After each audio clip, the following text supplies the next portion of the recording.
Okay, so good morning, everyone. Hope you have worked out the example that was partly worked out in the previous class. So maybe I'll just write here the final result and let's have one quick look at that.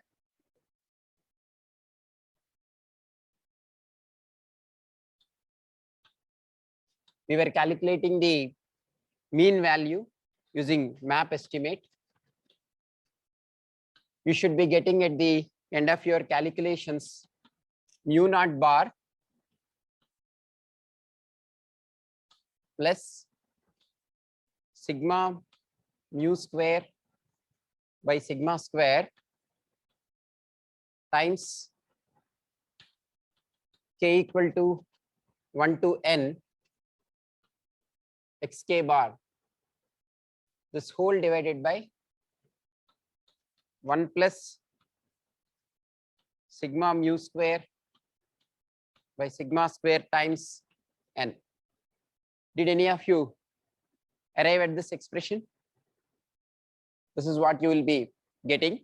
So if you haven't yet worked out, please do work out and verify with this. One quick observation that you could do is sigma mu. What is the sigma mu? It is the variance of your parameter. What did we discuss in the previous class? Consider that your sigma mu square is very much high than sigma square. You have a large variance. That is when it becomes roughly uniform. Then what would happen here? Sigma mu square by sigma square will be greater than, much greater than 1 then. So what can you do then? This term you could ignore. This is all you have in the denominator, right? And since sigma mu square by sigma square is pretty high, you can also neglect this term. In that case, this will be equivalent to this and this would get cancelled out and you will be arriving at 1 by n k equal to 1 to n xk bar, which is what you will be also getting with mu bar of ml, right? Maximum likelihood also, you will be getting a similar expression there. So that's what you could observe from there. Okay, with that we are done with probabilistic this Bayesian classification approach. Just one point I'll make it here and then we will move on. So probability of theta given x times probability of x is equal to probability of x given theta times probability of theta. If you look at maximum likelihood, we call it as a maximum likelihood because you are simply trying to maximize this likelihood function of theta. Hope that point is clear why we call that as ML estimate and the other one as map estimate. There we were right away focusing only on this term. What is this function or what is this probability term? This is nothing but likelihood of the parameter, isn't it? So that's why you call it as ML estimate. When it came to map estimate, what is this one? This is a posterior probability of theta or x? Theta. It is the theta you are going to find out. So this, if you are using it, this is nothing but a posterior probability. This is what you are going to maximize. This maximizing anyway, this parameter p of x is going to be constant. This is depending on the samples that you have picked up. So that's why you are maximizing this multiplication. So hope the naming is also clear to you why we call one as ML estimate and the other as map estimate. Okay. So any questions with that? I hope we can wrap this module and move on to the next module. So before I do that, do you have any specific questions? Okay, good. So then let's move on to the next module, linear classifiers.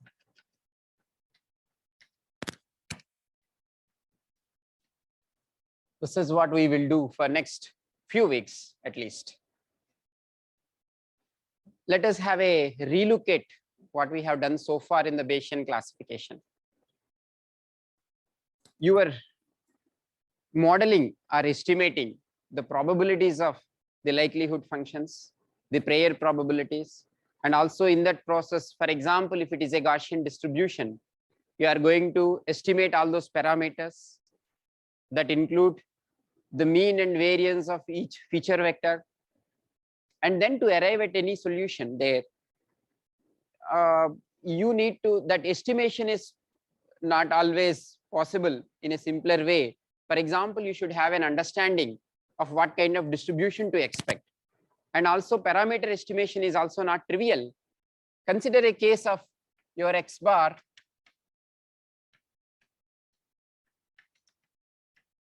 even for a case where you know that this is going to be a Gaussian distribution.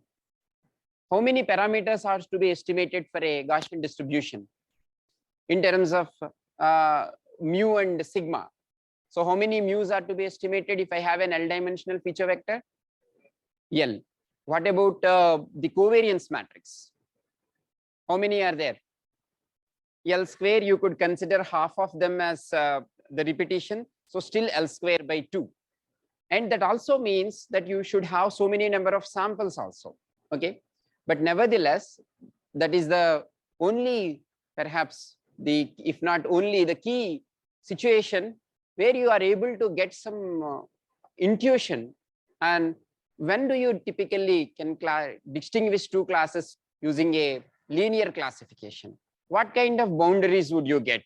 All these things from probability only you could get some intuition about that. Nevertheless, that alone, all this parameter estimation becomes quite complex. So we gradually now, that is pretty much required, that serves as the foundation or basis for us. Now, when we look at two classes, we know what kind of boundaries to expect, when to expect, and other things. Nevertheless, we now, for example, in linear classification, with which we are going to work for next few classes, assumption here is that, what is the assumption? Name itself tells you what is the assumption here. Your boundary hyperplane, or you are calling it as decision hyperplane, that is linear. That is the assumption we start with. And later you would see when we come to nonlinear classification, we would even relax that and we will be in a position to even do a classification when your decision boundaries are nonlinear. For now, for this module, the key assumption is that your decision hyperplanes are linear. That's why we call it as linear classification. Okay. So if you recollect earlier, we were not always calculating the probability distributions. What is the alternative way we are approaching the problem? We are finding out a function, which is, for example, what do we call that function? Discriminatory function, right? So let's say this function g of x bar, which is a monotonically increasing function. So that is the function which we were applying on the probabilities, right? And what is the kind, how we are making then inferences? This is nothing but it will take, for example, the ratio of likelihoods of one class to the other. When this is positive, it belongs to one class. When this g of x bar is negative, it belongs to the other class. And when it is 0, that gives you the decision hyperplane. Do you remember the kind of equation that we were getting there?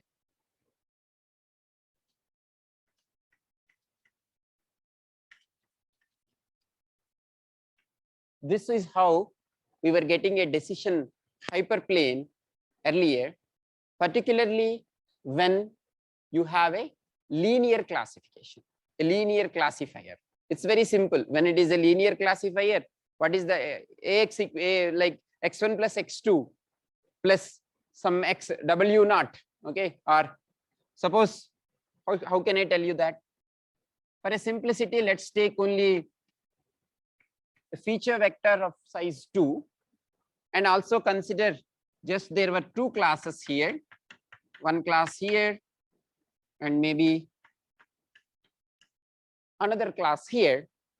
So what is this? How do you write the line? It's nothing but I can write it as W1 x1 plus W2 x2 plus W0 equal to 0. Isn't that? Ax plus b equal to c, or x by a plus y by b equal to 1 also you could write, where you take this ratio here and do something right? So basically this would give you, so this, how could I write that? This is nothing but I can write the same thing as W1 W2 times x1 x2 plus W0 is equal to 0. Is it not? So that's nothing but my W bar transpose. This is nothing but my X bar, and this is W0. This is how you are representing a line. And for this line, all this region would belong to one class, correct? And if the point is there on the other side, that belongs to the second class. Say, let's call this as class W1 and this as class W2. Clear so far? The goal now is, given in your training data set these points, how can I find out this line? That is essentially the problem now, boils down to. Now we no more approach this problem as a problem of computing now the individual distributions, but would rather, given a set of points, how can I find out a line that separate class 1 from class 2? Is the problem definition clear that we will be going to do for next few weeks? And this is what I have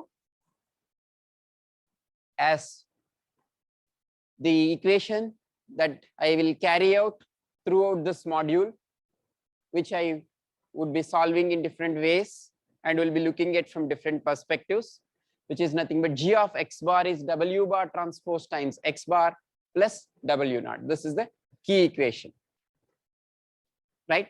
And at the boundary, this is 0. And for one side is not like X and Y, you look at it from here, all this side. Okay, this hope you orient yourself in the direction of the line and then see. On the other side is one class perpendicular to that. On the next side, it is the second class. Of course, we could later extend to multiple classes, but to keep things simple and to first get a good intuition and understanding, let's restrict ourselves to just 2 feature vectors and 2 classes. Okay, as and when mathematically, let us extend them to multiple sizes of feature vectors and also to multiple classes. But to begin with, this is how we do it. Is that clear? Can I go ahead? This is my x1, x2. Assume that this is my decision hyperplane. So I'll call it as just decision plane here, right? And my X bar here in this case is x1, x2. And let me consider 2 classes. M is equal to 2 is what I'm going to consider here. And my weights are W equal to, let me instead write this equation, G of X bar equal to W bar transpose into X bar plus W0. And here the W bar is equal to W1 times W1 W. This is the vector. Now, if I consider any point on this decision plane, this value is going to be 0, right? Let us consider 2 points. I should not call it as a point, better call it as 2 vectors, xa bar and xb bar, which are lying in this x1, x2 plane. Say xa bar and xb bar are vectors. I should call it feature vectors, but I know you understand that, on the decision plane. Okay, so then what would happen? G of xa bar is equal to G of xb bar is equal to 0, right? Let's put that here and see what you will get. W bar transpose into xa bar plus w naught is equal to W bar transpose into xb bar plus w naught. I can cancel this out, take this term to the left hand side, and what is it that I am getting? W bar transpose times xa bar minus xb bar is equal to 0.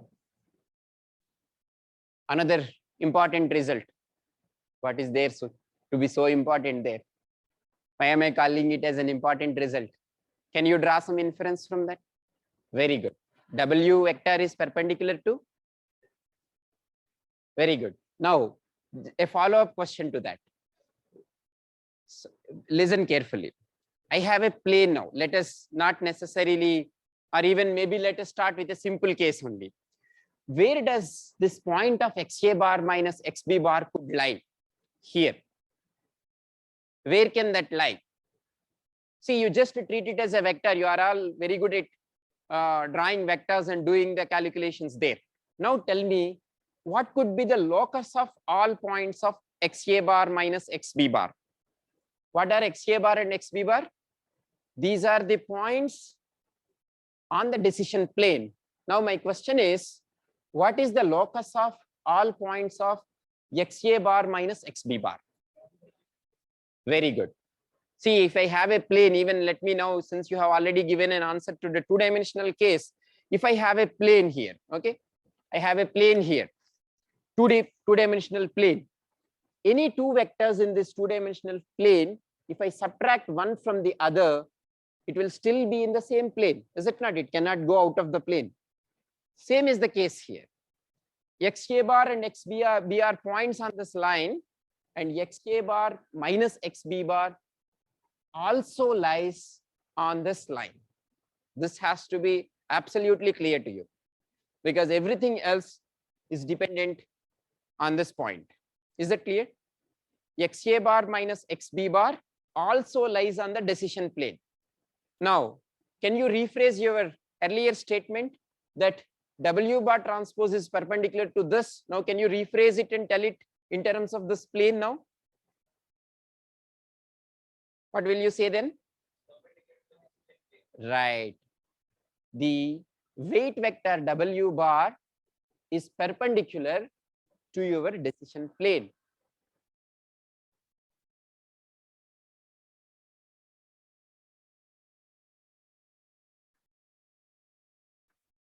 This is your, of course, we don't really know exactly the length of it, but we know for sure now that this W bar is perpendicular to the decision plane.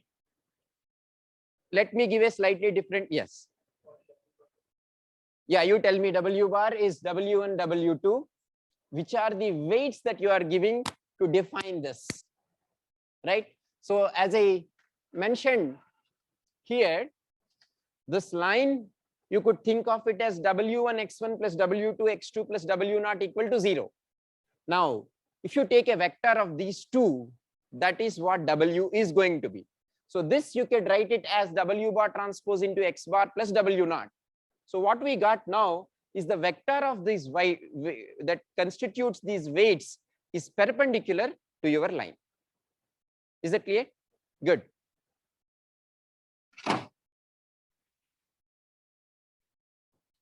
This is a very, very important point that you need to keep in mind. So hope this is clear to everyone.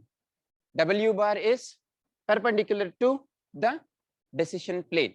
Now, another observation, also a follow-up observation, you could say that if you vary W1 and W2, you find that with those particular weights, if they are not good enough, and if you arrive at different set of weights that essentially would rotate this vector, and this is indeed coupled with that line, and accordingly this line gets rotated there. Is that clear? Okay, good. Now assume that I have a point here, x bar. I have a point x bar here. Now, I told you earlier in this graph that the one class is on one side of your hyperplane perpendicular to it. So in terms of distance, what is the distance that you need to compute there? Euclidean distance, right? The smallest distance perpendicular, if you are drawing it, the smallest distance. So now let us try to get the value. What would be this value? I gave you x bar. What does x bar mean? If I consider x bar here, that means it has, that particular sample has this value of x1 and this particular value of x2. Okay, this is a point given. Now I would like to compute this distance. Okay, how can I compute that? Well, this is also perpendicular here, and I can also draw a line joining this to the origin here. Let me call this vector as xp bar. Okay, let me call this vector as xp bar. Okay, something, this is another vector, and this I would prefer calling this as r times w bar divided by norm of w bar. Pay your full attention here. Is this not in the direction of w bar? Because both are perpendicular. Okay, for a line there cannot be two perpendiculars, there is only one perpendicular. So it is in this direction. So I am taking a unit vector in this direction, which is nothing but w bar by norm of w bar.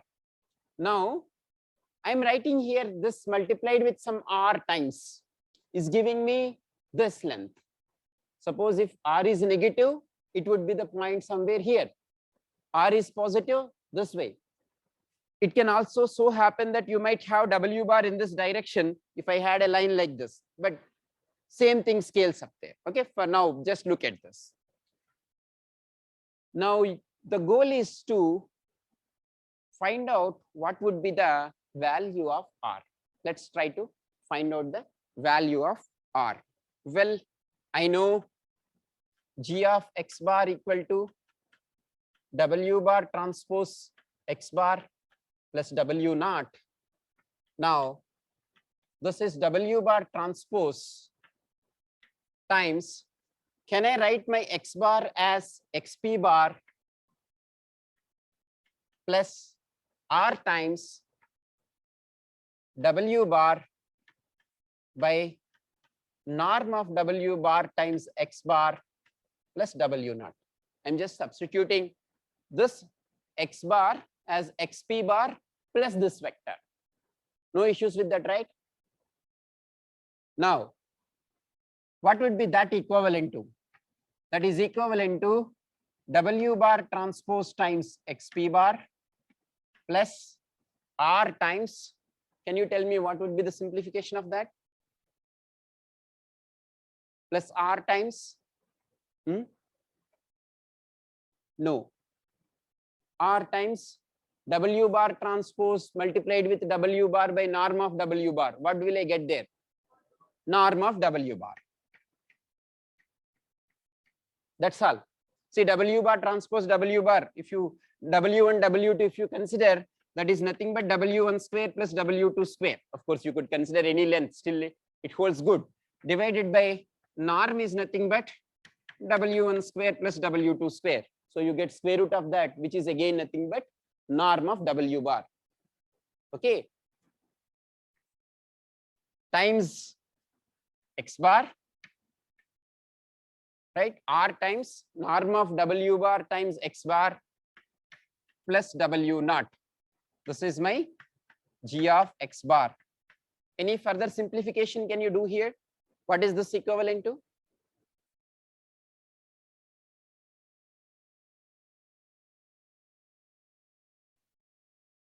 There is no, oh yeah, sure, sorry.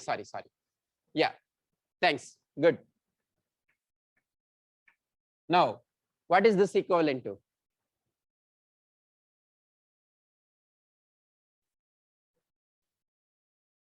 W bar transpose? No. Plus W naught should be equal to 0. If you substitute here XP bar, what do you get? W transpose XP bar plus W naught. XP bar is a point on the decision plane. Correct. So this term has to be 0. Is that clear? So what you eventually get here is W bar transpose that has gone. So R times norm of W bar. R times norm of W bar. What will that give me? R is equal to G of X bar by norm of W bar. Another extremely important result here. This R will be equal to G of X bar divided by norm of W bar. Look at here. This value is essentially dependent on, for this X bar, you substitute in your equation, whatever you get, just simply divide it with the norm and that will give you this length. Okay. So this R tells you to which class it belongs to also. If your R equal to 0, that tells you it is there on the decision plane. Assume that this is greater than 0 and this is less than 0. If R is positive, that tells you it belongs to, assume that this is class 1 and this is class 2. It tells you that it belongs to class 1. R equal to negative, it tells that it belongs to class 2. So assuming that you know the W bar, the weights, if you know that, assuming that, if you are given an X bar, all you need to do is compute G of X bar, which you can compute from here, and take norm of W bar, and that ratio, it not only tells you to which class it belongs, it can also tell you how deep it is into the class also. If my R is 0.01, it tells you it is very close to the boundary. If it is 100, could tell you it's relatively, it is pretty far from there. Is that clear? Right. So this one, huh? Okay, good. So you take this XP bar. For this, you compute G of XP bar. Your X bar equal to XP bar. So then what will happen? This is on the decision boundary. So this, when X bar equal to XP bar, this whole has to be 0. That means W bar transpose times XP bar plus W naught is 0. W bar times transpose times XP bar plus W naught is 0. We have cleverly represented X bar as a vector that is there from origin to the decision plane, and then we took it. That is the trick that have been used here, such that you will be able to find out an expression for R. Is that answering your question? Good. So we will do one more thing. I would like to know how far is this decision plane from the origin. So this could have been, of course, there is one thing is rotation, and this could be at any different locations here. So let me for that say, this is my D that I would like to compute. This is the D value. D is from the origin, how far is this decision plane? How can I compute that? Well, you could do one thing here. You consider again this point here. Okay, I call this as XC bar now. I am calling this as XC bar. Now again resort to the same equation. Now use X bar equal to XC bar, because you know that G of XC bar is equal to 0, and let's see what we will get there. So G of XC bar is equal to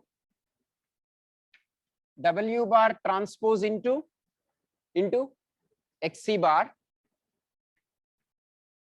right, plus W naught.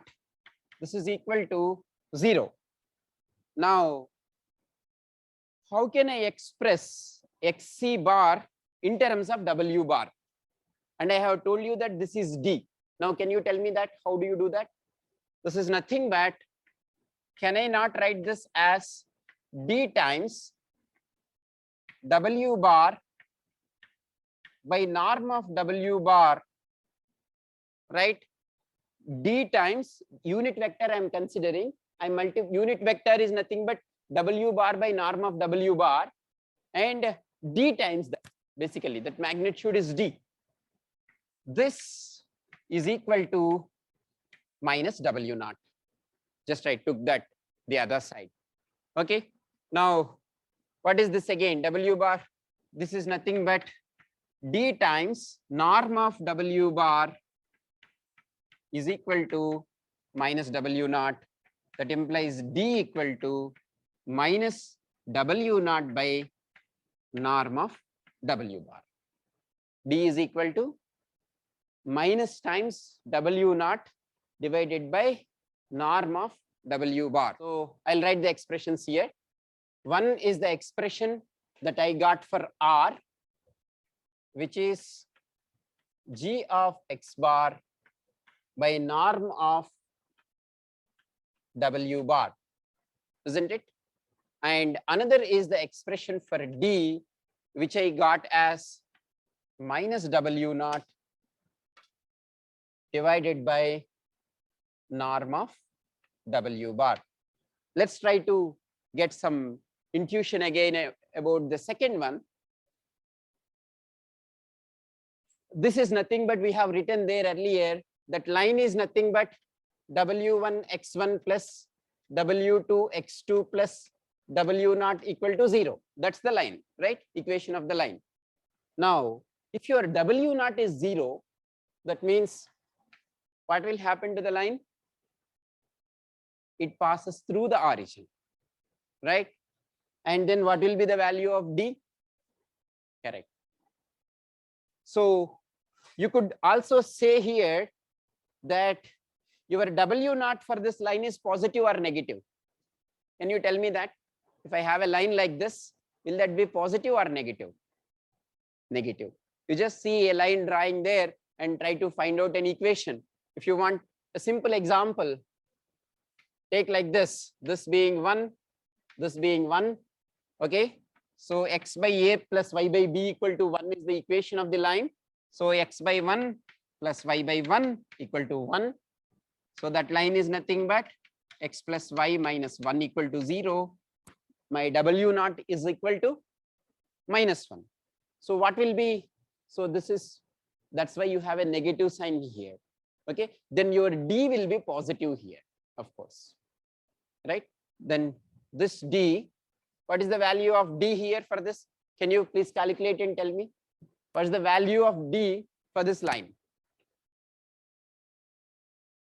1 by root 2, right? As simple as that. 1 by root 2 is what you are going to get. This negative sign and that negative sign would compensate each. So cancel each. Keep these two in mind. These are very, very important equations. Yeah, please. W bar vector is a vector that tells you the weights that you are giving to the feature components of x1 and x2. See, look at this equation here. Look at it this way. I'm trying to do a classification. I'm using two features. These features are x1 and x2. To do the classification, what is the weight that I am giving to x1 and what is the weight I am giving to x2, and then doing the classification, these weights are given by W1 and W2. W0 is referred to as bias. It just moves your line, as you could see now. If I just changing this value, all it will do is move my line, is it not? Look at here. What is the W1, W2 here? What is the vector here? That's good that you asked it. Can you tell me what is the vector here, W1, W2? 1, 1. Where will that be? This is your W bar. This is your D,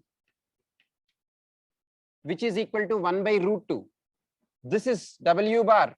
If you want the magnitude of it, square root of root 2, right? 1.414, somewhere it is here. On the other hand, this is 1 by root 2. Yes, I think root 2. Yeah, this is root 2, more than that. So D bar is not simply W bar. W bar is coming from the multiplication factors here. Is that answering your question? Good. Any other question? Okay, so then maybe we will just consolidate the observations that you could make from here, and then we will, how do you solve this? How do you find out these weights and all? We will do it from the next class. But in this class, let us consolidate few observations here. Some of them we have already discussed it now, but let me put those observations more specifically. So first observation, it is the g of x bar, the value of g of x bar that helps you in finding out. So g of x bar is a measure of the Euclidean distance of x bar to the decision plane. See, assume that in from a training data you have already figured out what is the line is. Now look at here. If you have already figured out a line, this is constant now. W bar has been already figured out. Now you are taking, assume that you are taking different points here. And for that point, if you are computing the g of x bar value, this is what is giving you a measure of the value of r here.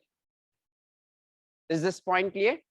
So g of x bar is a measure of the Euclidean distance to the decision plane. It's just that it gets normalized by the norm of W bar. Other than that, this is what gives you a measure of the Euclidean distance. And of course, we have already seen that g of x bar is positive on one side of the decision plane and negative on the other side of the decision plane. This we already know it. So if you can, since this is a constant value here, right? This g of x bar, since you will get r values positive on one side and negative on another side, you could also say that g of x bar is positive on one side of the decision plane and it is negative on the other side of the decision plane. Okay. Next, what else can you say here? The orientation of the decision plane is controlled or given by what? You answer this question. The orientation of the decision plane. So this decision plane could be in this orientation, in this vertical, or it could be in different orientations. Which will give you this orientation? Right. Good. W bar tells you the orientation of the decision plane. In other words, W naught has nothing to do with the orientation of your decision plane. But then what does W naught has a role? W naught gives you a measure of, what does it give a measure of? Distance of the decision plane, right? From the origin. Measure of distance of the decision plane from the origin. That's what this would give you, right? So, of course, if you just want me to write one more, for W not equal to 0, the decision plane passes through the origin.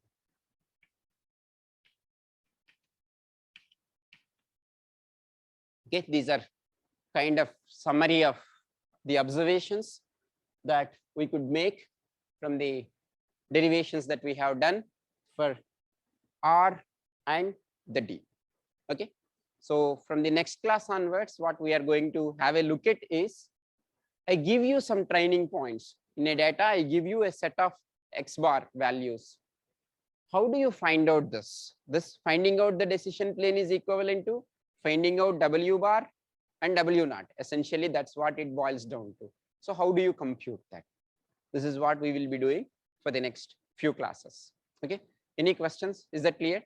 So please revise this, and also this should be on top of your mind with a good intuition. So that will help you in your rest of your classes. Okay. Yeah, I'll stop here then.